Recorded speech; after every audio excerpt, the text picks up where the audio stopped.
Welcome to Season 8 of Purposeful Empathy, a show that is dedicated to amplifying the voices of people from around the globe who understand the world needs more empathy and are doing something about it. Today's episode is brought to you by Grand Huron International, an on-demand coaching provider for individuals and companies. Thanks so much for watching. Enjoy the show. Welcome to a new episode of Purposeful Empathy. Today I'm joined by Nihal Ahmed, who helps people be the best versions of themselves, intellectually, emotionally, and purposefully, so they can lead a life that's richer, healthier, happier, and with more impact. As founder of Limitless Institute, he does this through workshops, games, toolkits, apps, and much, much, much more. He's the creator of Ikiguide, a philosophy that fuses purpose, balance, and clarity through questions, stories, habits, and rituals. I promise we'll get to that.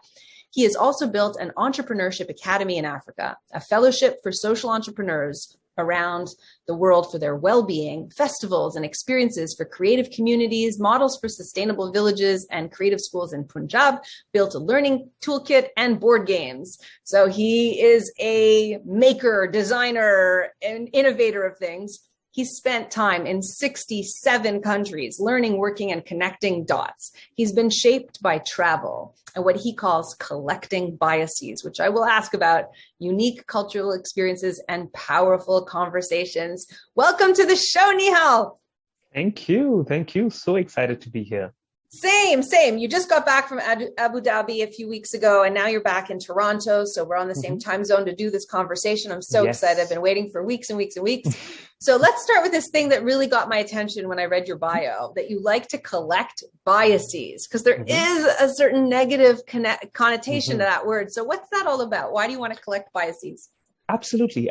So I think we all grow up with some level of bias. And that's not necessarily a bad thing. Like our world, our history, our culture, even the history that we're taught about our country, about our people, about our religion, about anything, right? There is a certain level of bias that comes with it.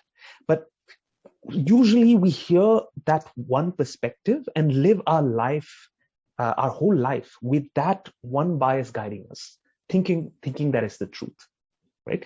And I have a mentor / partner / dear friend who actually built this really cool iPad app, and I'll tell you a little bit more about that. But his guiding philosophy was that we need to teach our children perspectives, and as many perspectives.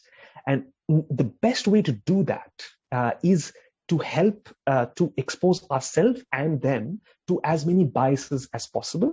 So they then create a new, a more holistic bias.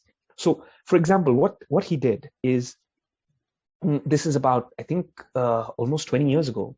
No, actually 15 years ago, where he created an iPad app where you would, let's say, learn history. You would learn history of, this could be the American War of Independence, or the Indian War of Independence, or the independence movement, or any of the major guiding events in history. But we learn it from a specific perspective. So, for example, when India was liberated by British forces about 75 years ago, all we learn is, here is our struggle. Here is how we liberated ourselves. What is Pakistan's perspective on this race, on the same thing? What is the British perspective on the same thing? And when you learn about their biases and you start to understand, okay, some of this is gray, some of this needs a little more richness. Some of this is, of course, there is a little bit of prejudice involved. There is a little bit that we might have to disregard. But at the end of it, we will leave that conversation or that topic much richer. So, and this is one such example. Another one is shaped by this beautiful magazine.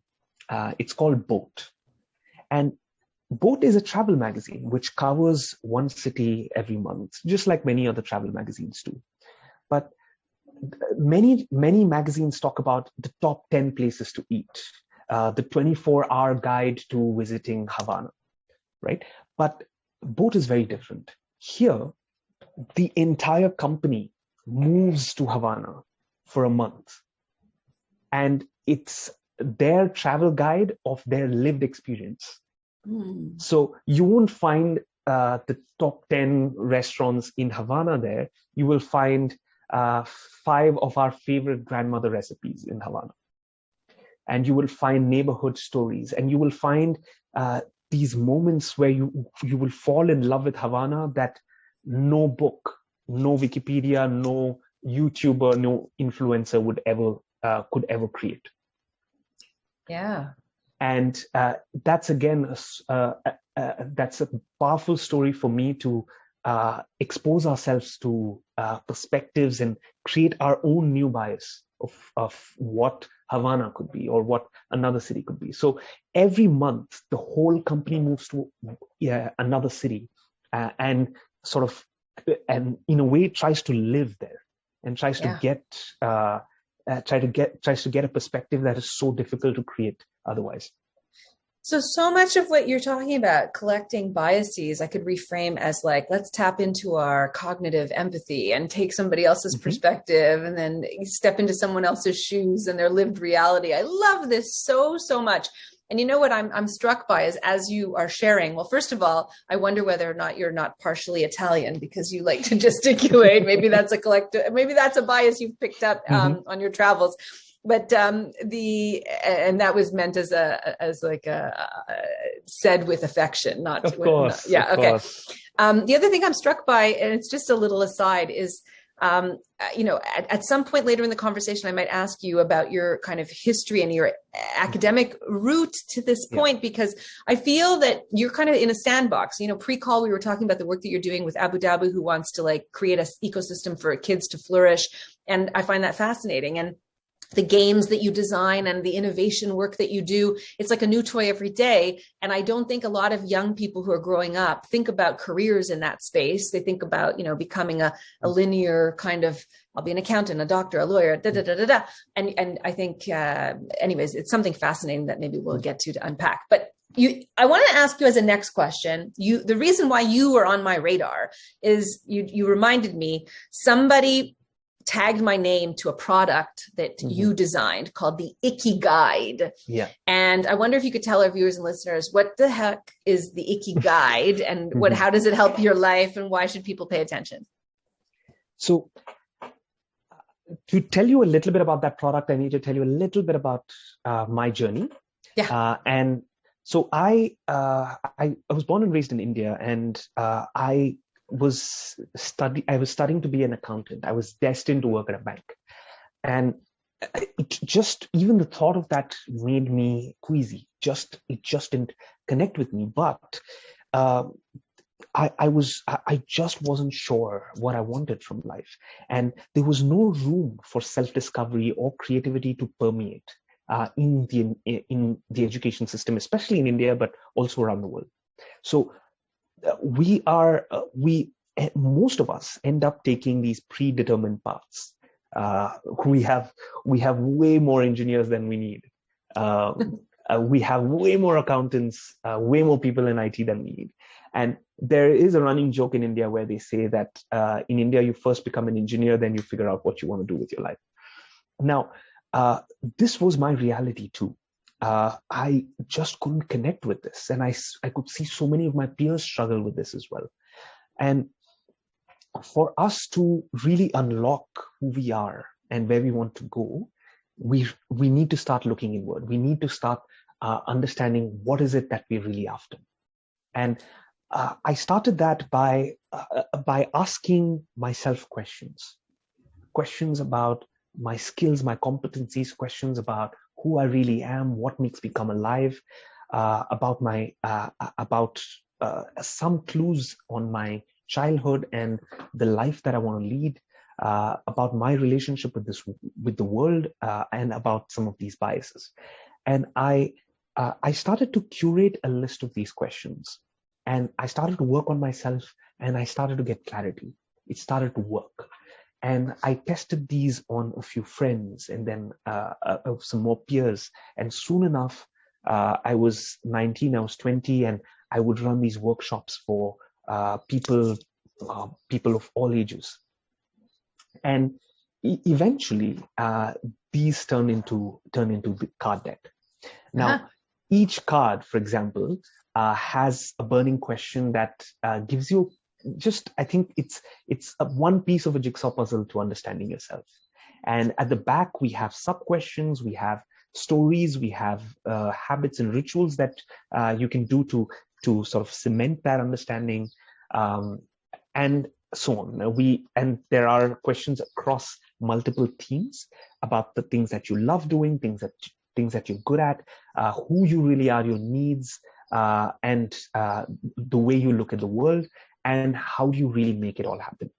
So, and Ikiguide itself was inspired by this philosophy in Japan called Ikigai, which is a reason for being, or a reason to wake up in the morning.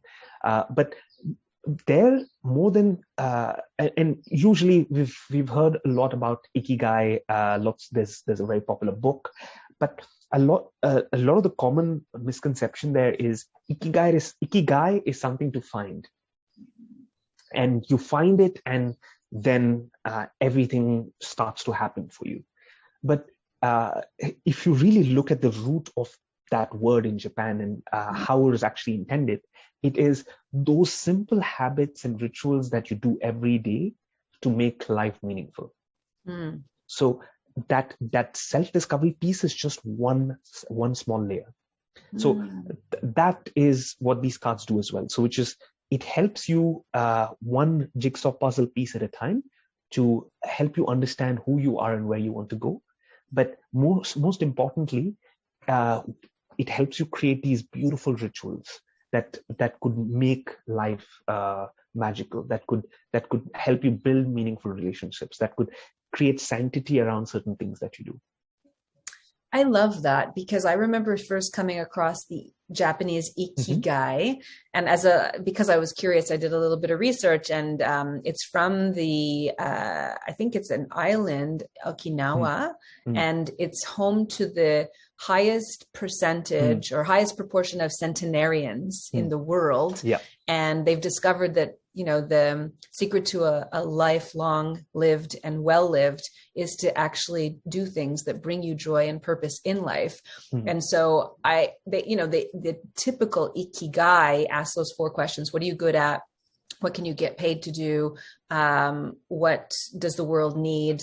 And I don't know what the 4th question is, but anyways, there's a 4th question. Yeah. And when you can answer the same answer to all 4 questions, you've discovered your Ikigai, right? That's, I think, like sort of the basic model. And I remember planting teaching into the center of those 4 questions and realizing that I could answer all 4 with teaching. And I realized, teaching is my Ikigai. But I want to ask, going back to yours, because you're talking about these rituals, when you were discovering, what made you tick and what brought you meaning and purpose in your life, what are some of the rituals that you noticed about your own life that you deploy or that you activate? Got it. So fascinating thing. So one, the Ikigai diagram that you see has actually no correlation to Japan. It was actually created by someone I know and someone's work I admire in Germany. So it was somewhat later. Someone connected it to the Japanese Ikigai philosophy, and now it's indistinguishable. But it helps. I mean, as long as it helps guide people, as long as it gives them clarity, so be it.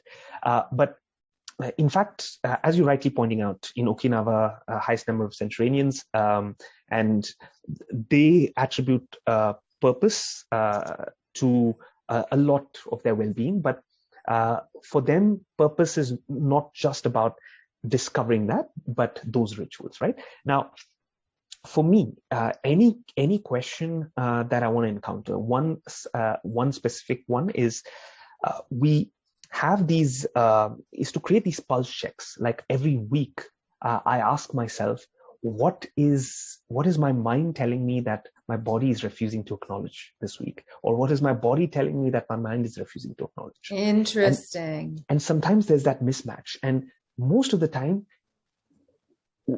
over time, if we don't address that mismatch, we feel burnout. We feel a lack of clarity. We feel just somehow not able to articulate what is it that's going on.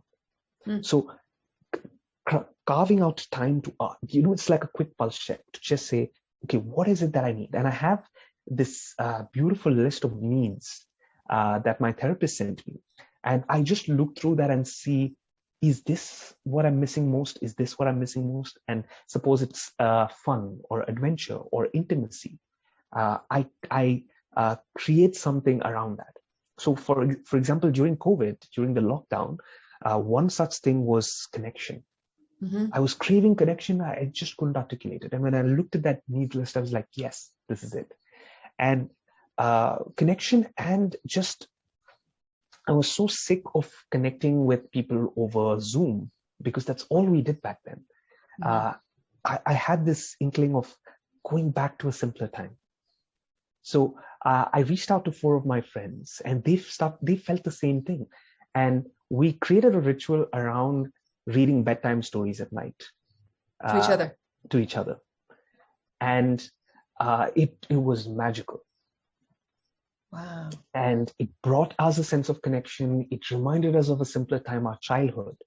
And it most importantly, the big lesson from there was it helped us connect with our inner child. Yeah. And that ritual continued. And it all stemmed from that question of, what is it that I'm not able to articulate?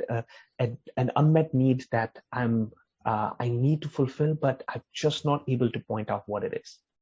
That's beautiful. Okay, so what we're going to do is we're going to include some information about how to get your Ikiguide in the description below. But could you also send me that list of needs? And I'm going to see if we can find a way of putting those up so people can take a screen capture and think about their own needs. I think we don't spend enough time thinking about what's missing in our life, how, and to sort of turn up the volume in one aspect of our life could have like a really big change, a really big difference. Today's episode was brought to you by Grand Huron International, an on-demand coaching provider for individuals and companies. Okay, so you've been doing these games and these apps and all of this innovation stuff. So how do you teach empathy through games and experiences? Let's get to the heart of the matter. Got it. Now, so empathy through games and experiences was inspired by two people. One is Roman Krznaric. Yeah, sure. And I absolutely love his work. And I read this book called Empathy about 8 years ago, or something like that, and I was blown. And I wanted to create these experiential empathy based either games or interactions on one side. And second, I came to Canada to learn about strategic foresight. So I was learning about futurism, and how do we help policymakers and key leaders help them visualize the future, because it's so difficult for us to do that. And there's a professor called Stuart Candy who has coined the term experiential futures, where he helps people see the future, but by creating an environment. So he would create these things called time machines, where you would enter and it would feel like a hospital in 2040. And when you get a policymaker in there, when you get a doctor in there, it helps them see, it helps them visualize what is it that we need, or what is missing, or whether it's a dystopian or a utopian future, clearly, versus reading a white paper or reading a report about it. So these are the two guiding philosophies that inspired my games. Now, one of the games that I created was the Game of Tomorrow. Now, this is sort of a live action role playing, sort of a stock exchange game of the future. And we first designed this for India's biggest investors. The idea was, how do we help investors see what possibilities lie ahead, right? So Indian investors, for example, are quite conservative. So they're not really. They're trying to see where we can get the next 10% bump, 15% bump.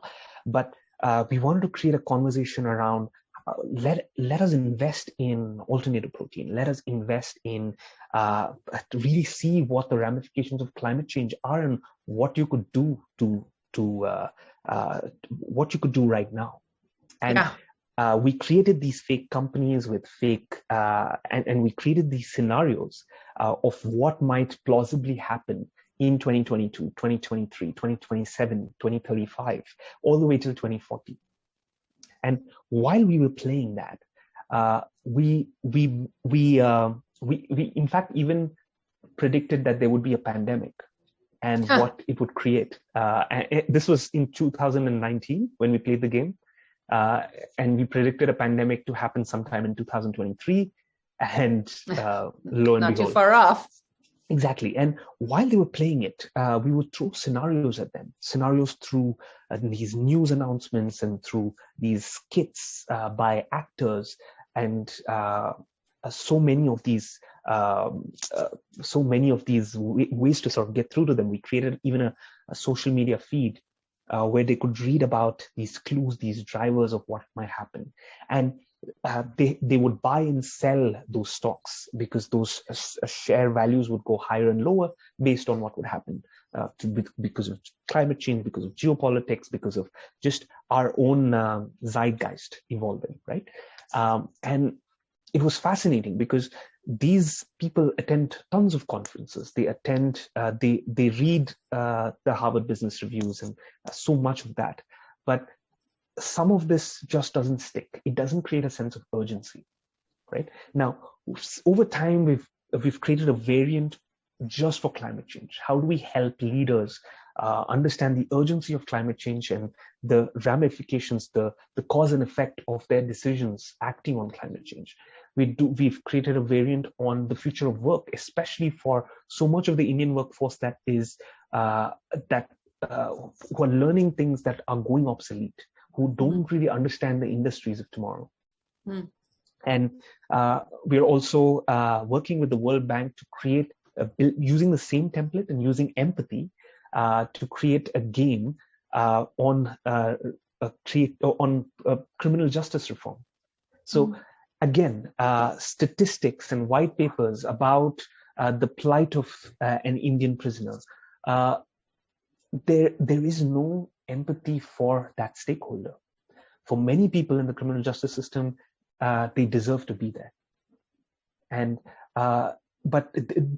even though they understand that over 70% of people in Indian prisons are under trials, they haven't even been convicted of that crime yet. And the conditions are deplorable. There's so much where you see the odds stacked against them. So what we're doing is getting judges and lawyers and prison superintendents and police officers to play that game, to play as prisoners, where we throw scenarios at them, where they have to balance out. They have these moral dilemmas, they have these ethical dilemmas. It's tricky to understand, okay, what should I prioritize? Should I prioritize my safety, or should I prioritize prioritize certain aspects that might hinder safety, and make a balance of being able to survive there, having the right levels of hygiene and health, and also making sure that you don't create enemies and upskill yourself so you don't get into the cycle of recidivism, and also having the right acumen so you know what your rights are and you fight for it, which is very difficult to do. It's a fascinating simulation where people have to sort of, it's almost like virtual reality. It's a game of playing with, that's so fascinating. And I imagine that you probably have ideas of where else it could be applied, using like empathy as the driver of decisions. Where have you also thought about?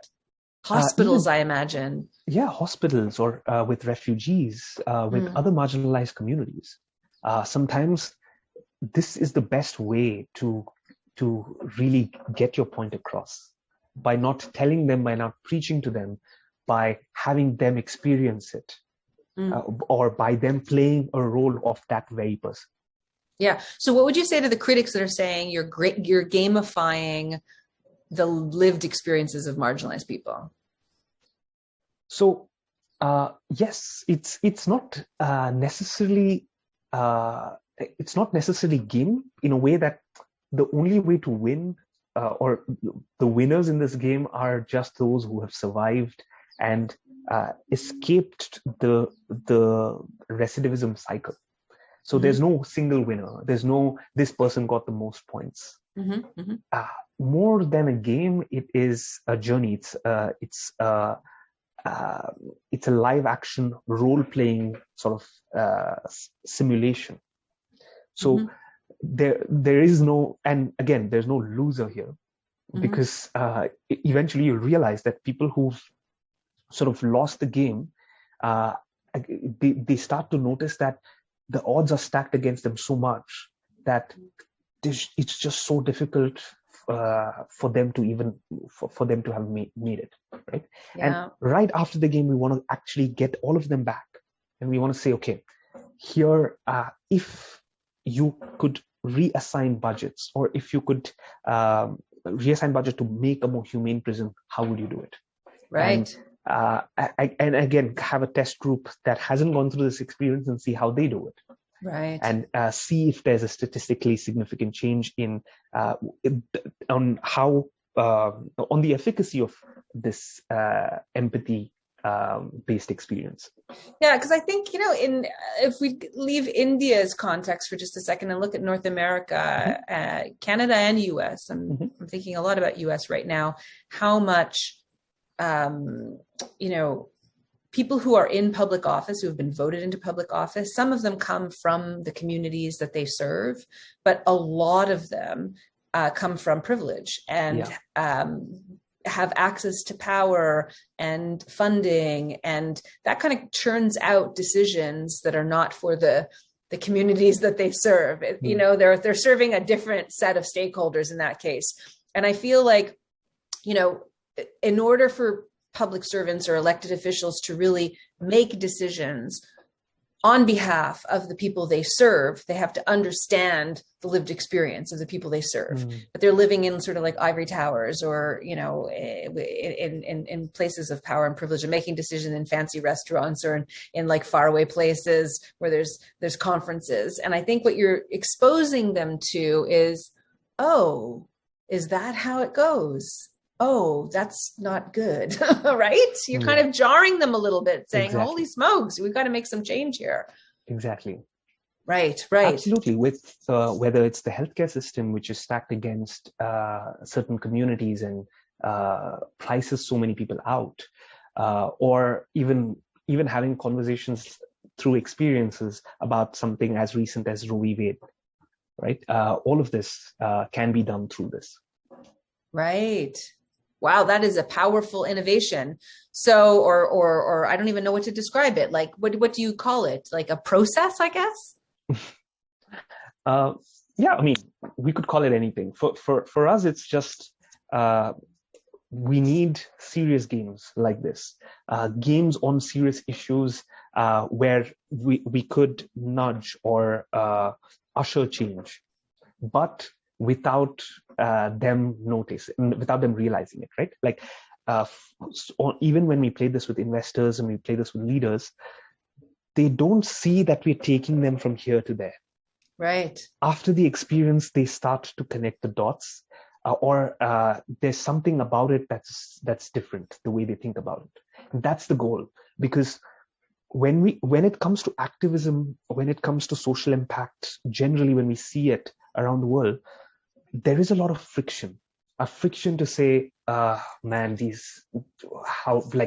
we want to do this. We want to have a more carbon neutral lifestyle, but we have to make so many changes, or it's expensive, or we have to do this that makes us uncomfortable, right? Whether any kind of change, we us as humans try to find ways not to. Right? Or it's unsustainable over time. So how do we create experiences, games, conversations, or any solutions that reduce that friction? Mm-hmm. And that's the core philosophy of many of the products that we build, which is, okay, kids need to learn this, or adults need to have learned this, but teaching them might not work. Yeah. But how do we get this through to them, and how do we reduce friction? Super interesting. So you're a subversive, counter-hegemonic company in a way, right? Yeah. You're breaking the systems, you're breaking the paradigm, you're breaking the worldview, you're doing some biases collecting. That's so fascinating. Okay, I want to ask you, how does purpose fuel empathy? Great idea.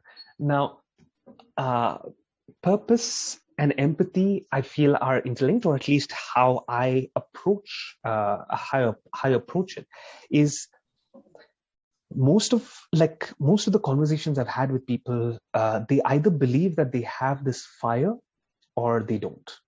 A fire of wanting to do something, for not even for the world, but wanting to do something in life. People just say that, yeah, but I just don't have this. But I have a different philosophy. I feel like everybody has the fire. Sometimes they just can't access that fuel. And to access that fuel, and that fuel sometimes could be empathy, but that empathy needs to be driven by purpose, which is, how do we start to pick up these jigsaw puzzles of what makes you you? What are the issues you care about? What is the world you imagine? And linking that to your skills and competencies, linking that to things that make you come alive, right? The high you get when you do something that you love, linking that to issues that have always irked you, right? And some of the gifts that you come with. When you link all of that, and you've been able to articulate your purpose, then picking a big social issue to solve, or just being any kind of a painkiller, becomes easier. Yeah. Oh, it's so fascinating, because I just had like little, light bulb moments. So I work with a model I call Purposeful Empathy, and it's kind of, it's been slightly inspired also by that Venn diagram of the Ikiguide. It's a circle. There's 5 parts to the circle and 5 questions that I ask. And it also asks the big question of, like, what are the issues that you care about? But I imagine that if you do the Ikiguide work first to know your purpose, and then you start thinking about, well, how can I deploy all of my natural talents, things that kind of inspire me, wake me up, get me jazzed, and how can we deploy them to to finding solutions for the major problems of the world? These 2 models, or these 2 tools, could work nicely together. We're going to have an offline conversation, Nihal, about how we could run a workshop together. Absolutely. I'd love that. Love that. Okay. Last question. It's been so much fun to have a conversation with you. I always love to ask my guests at the end of the show if they can think of a time in their life when they were on the receiving end of what I call purposeful empathy. So, it could be a small, medium, large, recent, not so long ago. It doesn't matter. I'm always surprised and delighted by the stories. But, like, when did you feel someone else showed up with a lot of empathy on purpose for you, and what did that mean for you? I think there are a few people that and it hasn't been that one experience, but I think one of the formidable ones was when I was clueless, when I was trying to figure out my way. I met my mentor then. His name's Akshay Charian, and and at that time, when you're 18, you're 19, you don't really have much to give, much to share. But I could see him see me, and see parts of me that I couldn't see for at least another 5 years. And he could see what I could be. And there were times where while I was going through this, I probably wasn't the best receiver, but he never gave up on that. And it pretty much changed the trajectory of my life. So I've always been grateful to him, and I hope to be that for somebody else. So even my purpose right now, if I have to articulate it, is I want to help people see possibilities in themselves that they didn't see before. And I could do that through card decks. I could do that through these experiences. I could do that through conversations. The medium doesn't matter. It's just a vehicle to get there. But I want to live for and spend as much time as I can living that purpose statement, helping people see possibilities. And it stems from there, and stems from that experience from, say, 12, 13 years ago. Where this man saw something in you that you didn't see in yourself, and he stayed with you to mentor you until the big aha moment.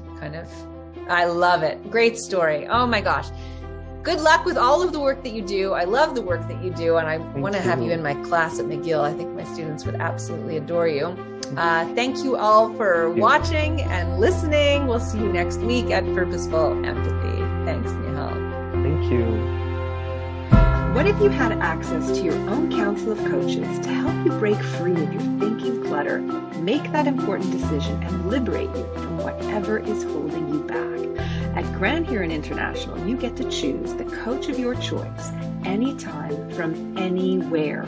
Visit grandhuroninternational.ca and harness the power of on-demand coaching today.